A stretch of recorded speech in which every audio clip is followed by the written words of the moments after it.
So this is a really cracking little starter. Basil pancakes with a cherry tomato ragout, very Italian in feel. You've got the great tricolore of the mozzarella, the cherry tomatoes, basil, brioche, eggs, some baby spinach, some shallots, garlic of course, and you start by making the ragout. So butter's melting, onions in. So they're all coated in the butter now, and I'm just going to let them cook down for a while. I always chop my garlic with salt because it works as an abrasive and helps you get an easier chop. I'm going to turn that right down, let the garlic and the shallots and the butter all have some fairly intense communing time in there, and I'm going to turn my attention to the pancakes. Here is 75 grams of not very spectacular brioche. You could actually use croissants or anything like that, but the slight sweetness and the airiness of the bread is what you want. And we've got some cream. Did I say it was not a local dish? Some double cream there. Soften the brioche with the cream. Technical name for this is a panada.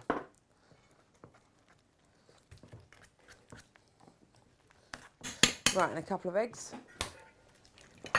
2 eggs beaten, going into our brioche mushy thing. Mix that together so that it's kind of not lumpy. But we're about to throw it into the blender, so don't worry too much about it.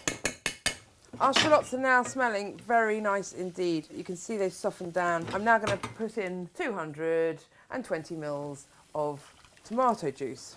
You just want that to come up to a simmer and just reduce down. So, lid off. So, moving into the blender, we'll put our nice eggy, brioche, creamy mix in the bottom. A large handful of baby spinach. Basil. The tomato juice has kind of become absorbed into the sauce. It's not a separate thing anymore, it's all become one. And now I'm going to throw in the cherry tomatoes. Pop the lid back on and just wait for them to slowly cook a little and pop.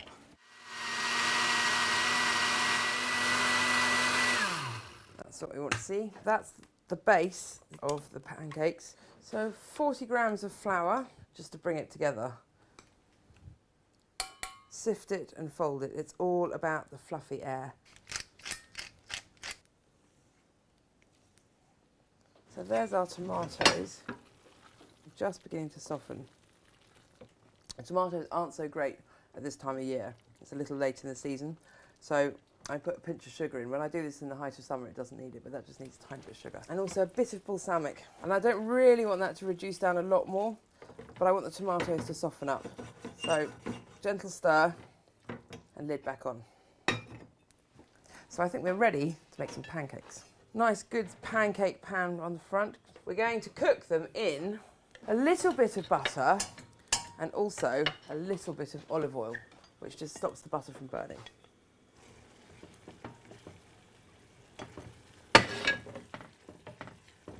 I'm going to turn the tomatoes off and just let them sit for a minute. Food just tastes better once it's had like a 5-minute rest. So whilst our butter's coming up to speed, I'm going to slice our mozzarella. Mozzarella di bufala.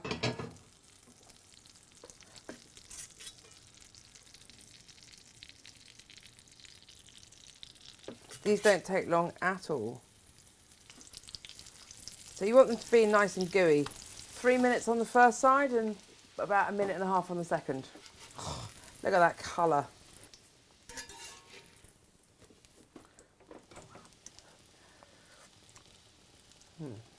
Right, so to build.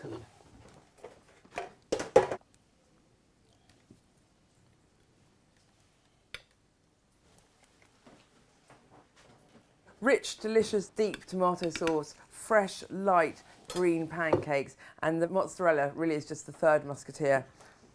It's a pretty perfect dish, really, for me.